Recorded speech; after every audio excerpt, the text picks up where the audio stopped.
Hey there. A lot of new Spanish speakers at some point will become discouraged by learning the language. And 99% of the time, they get discouraged by one thing. And that one thing is verbs or some type of confusion that relates to verbs.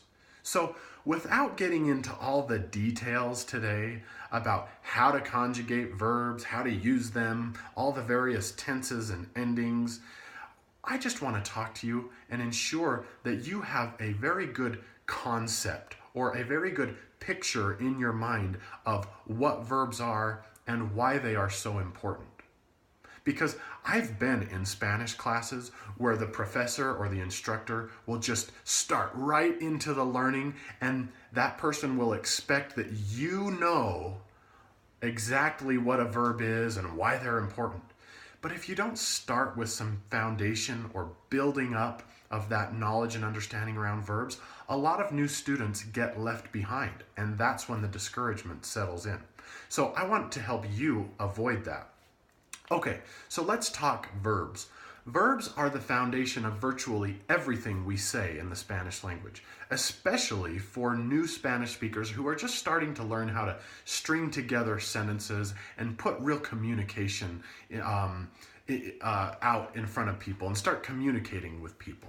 So if I were to say something to you like, I'm going to the store to buy some sugar so that I can make you a cake so that we can celebrate your birthday, I've used about 4 verbs right there in that example alone. So you see that verbs are really, really important.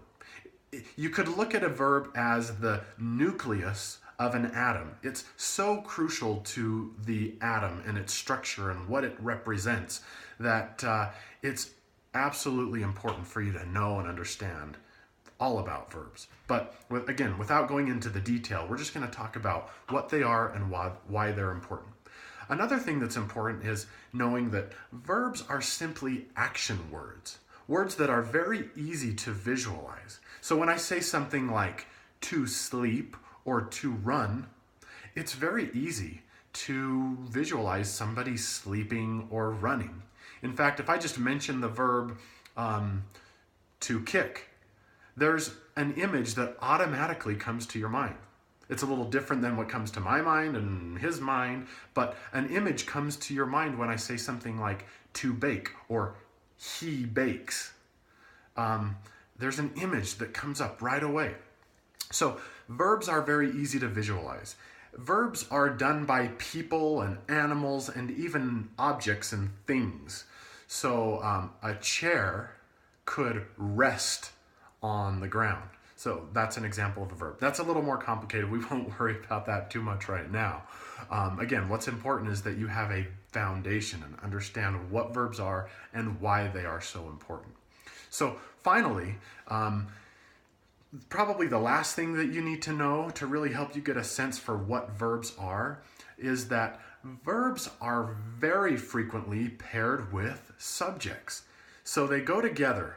We often don't just say to bake. Instead, we say they bake.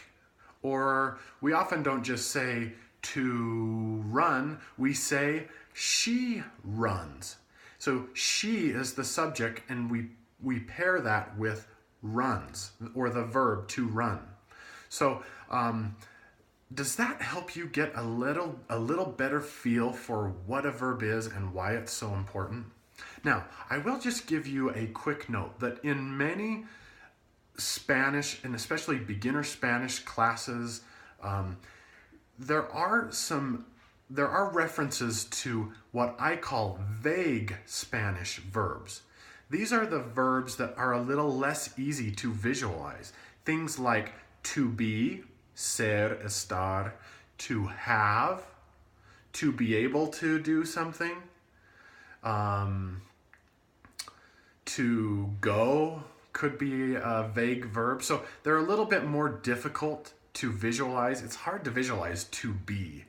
But because to be is so common, professors and instructors and teachers in Spanish refer to it very often and early in a beginner Spanish course. That's why I focus my course on helping you understand kind of the easier verbs, like he runs to the store, she studies for the test, they read in the book together. So those are really important things as you build your foundation.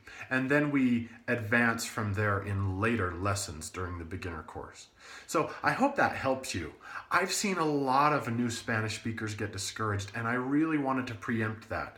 Hopefully you can avoid some of the discouragement and focus on the importance of verbs and not stress out too much about it. You know, with every day that you practice and speak Spanish, you do get better. You don't always see it, but you do get better at it. You get faster at it. Your pronunciation gets better. Your memory and recall gets faster and quicker so that you can say things better. So keep going. Good luck, and I'll see you in the next video.